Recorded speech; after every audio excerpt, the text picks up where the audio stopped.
promo le prime due semifinaliste della Coppa Veneto di Serie D, terza partita di questo venerdì santo di grande futsal alla Belmonte Arena. Labino Maxepai per la promo a dare il via a questa sfida che parte in Martellago e Calcio 2002, dunque le vicentine che si contendono la Coppa. Intanto palla per Zannoni, va a calciare, la risposta era Zannoni, fa sfilare il movimento, palla per Gorgi che mette a sedere Cagliaro e poi trova il gol del vantaggio al terzo minuto. Un assist al bacio di Zannoni, lo va proprio ad emulare nel gesto, poi è bravo Gorgi a saltare Cagliaro in uscita, atteso che Cagliaro finisca a terra poi per sistemare l'M&M il pallone del numero 4 Gorgi. Zannoni scodella dietro per Maxepai che va a calciare il pallone, che invece Teddy Busato, vediamo che Zannoni si incarica di questa battuta proprio per Busato che va a calciare.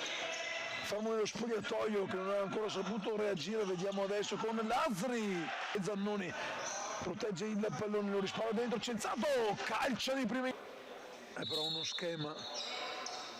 palla per Nicoletti, praticamente l'atto, vedremo se andrà a calciare direttamente Zannoni, il tiro, palla, un fallo, Trissino, due promo, Zannoni in mezzo il pallone, lo scarico a destra verso Nicoletti,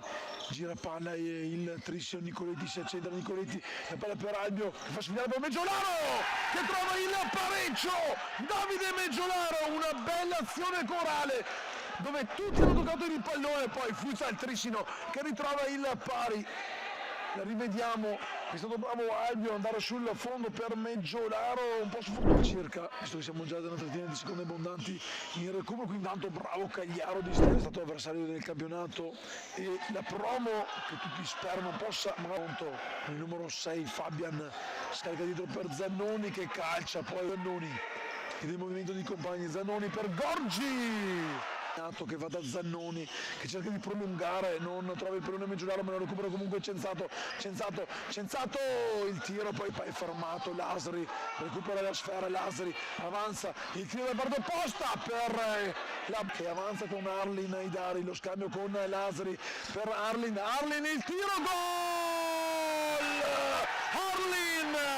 Aidari al 25esimo minuto, il numero 4 del futsal Trissino che qui alla Belmonte Arena e anche di casa ha giocato anche la scorsa settimana nelle finali Endas. Oggi dietro da il numero 9 Busato, Zannoni il tiro, Cagliaro 5 secondi, Zannoni la finta con il piede di Zannoni fermato a Scesci che va a mettere il pallone del 3-1 che manda in finale il futsal Trissino. All'ultimo respiro, all'ultimo giro di lancette, Andy Scesci va a firmare il tabellino con il 3-1 che porta alla sfida finale di domani alle 19 qui alla Belmonte Arena. Il finalista, intanto Lazzari da casa sua non trova lo specchio di porta e arriva il triplice fischio finale che manda in festa il futsal Trissino che ha vinto 3-1. E allora domani il futsal Trissino alle 19 tornerà qui live alla Belmonte Arena. Stefano Pistone intanto ringrazia ancora una volta Futsal Veneto TV e Roplos, grazie Andrea.